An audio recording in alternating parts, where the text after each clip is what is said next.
C'est l'effervescence en cuisine. Amélie, Pierre et Thomas mettent les petits plats dans les grands. C'est pour Mathéo Vercher et du coup on lui a mis 250 de pâtes pour ce soir. Après une étape frénétique, recharger les batteries est primordial. Les nutritionnistes adaptent les besoins nutritionnels à chaque coureur et à chaque étape. Il y a des différences entre les coureurs. On adapte avec le médecin. Tous les jours, on nous envoie les calories dépensées par chaque coureur. Là, par exemple, aujourd'hui, Mathieu est parti en échappée. Donc il a dépensé plus de calories par rapport à son poids que d'autres coureurs. Donc lui, il aura plus ce soir que les autres. Parce qu'il faut couvrir toutes les dépenses qu'il a pu avoir sur l'étape. Jordan, lui aussi, a un traitement spécial ce soir. Un menu sans fibres. Certains vont prendre du sans fibres, notamment ceux qui visent l'étape de main au général, comme Jordan. Vu que c'est une arrivée en col, ça permet de gagner quelques grammes, donc certains prennent sans fibres. Après, si on peut en mettre pour ceux qui ne visent pas l'étape de main, c'est plus intéressant sur le tour. Donc c'est un mois entier de course, il vaut mieux ne pas faire du sans fibre tous les jours. C'est un régime de vieux, il n'arrête pas de digérer. C'est à l'ancienne, ouais. Non, j'essaie de garder que l'essentiel, on va dire, que l'énergie qu'il y a dans les pâtes ou le riz, et d'éviter les légumes entre autres. C'est vrai que c'est dur de manger toutes les quantités, donc je me focalise sur l'important et ouais, au moins ça va limiter aussi la prise de poids avec les fibres, quoi. Je vais être un peu plus léger demain. Un menu idéal pour une étape qui s'annonce exigeante. Réponse demain.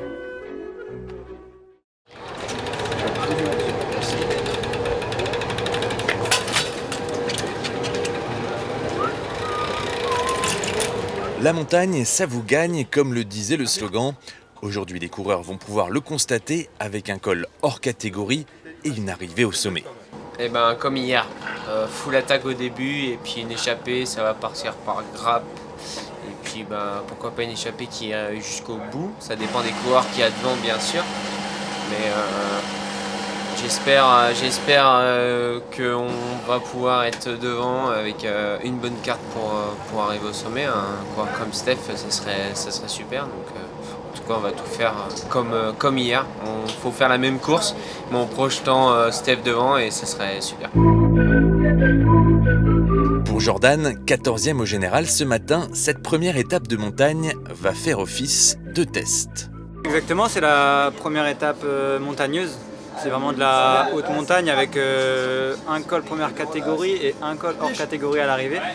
Donc ça va vraiment être pour les purs grimpeurs, donc un gros test pour moi et j'ai hâte d'y être et de me tester.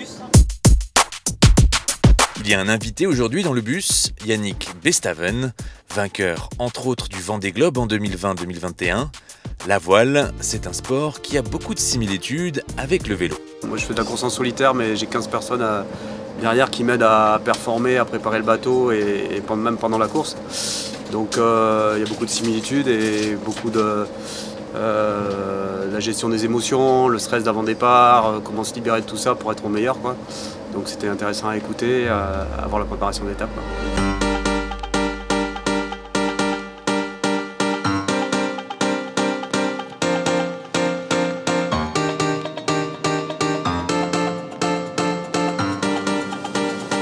Ils sont nombreux à fuir le peloton, très nombreux. Après 20 minutes de course, on recense un groupe de 51 coureurs à l'avant, dont 3 Total Energy. On y retrouve Steph Kras, Thomas Gachignard et Anthony Turgis. L'écart est stabilisé à 2 minutes, mais la première ascension de la journée change la donne. Les échappés sont quasiment tous rattrapés. Les derniers résistants sont revus dans la montée vers Otakam, où Pogačar attaque et écrase ses concurrents en s'imposant sur cette 12e étape.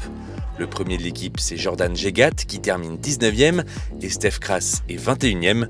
Les coureurs regagnent leur bus après une nouvelle étape harassante sous 35 degrés.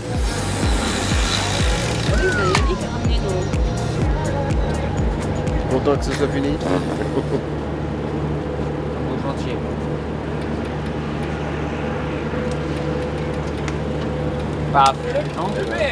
Aujourd'hui, j'ai lâché du groupe de Pogačar au bout de 3 km dans la première ascension, donc un peu de déception de là-dessus, même si mon niveau est quand même satisfaisant, parce que derrière j'ai fait une belle journée.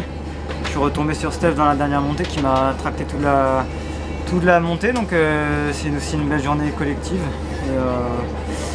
Et voilà, j'espère qu'il y aura des jours meilleurs.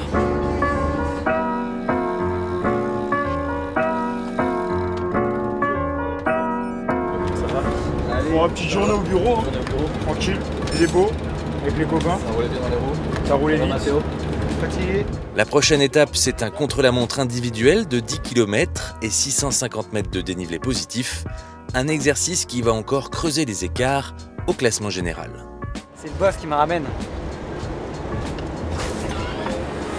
C'est rare.